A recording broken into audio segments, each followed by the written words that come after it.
So ano tong PICA? PICA assessment tool sa autism, no? Another PWD vlog, no?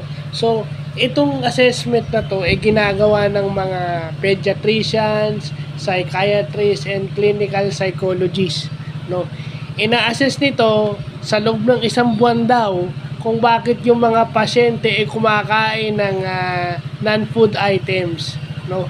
At anong epekto nito sa kanila. Okay?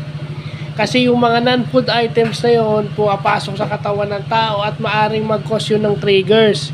Ini-evaluate din dun yung triggers at yung ibang mga simptomas, no?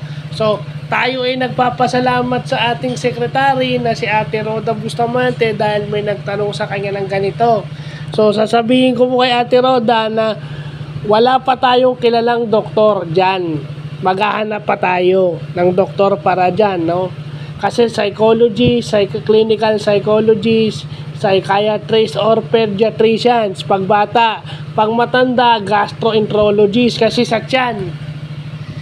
No, yung doktor sa intestines at saka sa digestive system, yung gastroenterologist pag sa matatanda.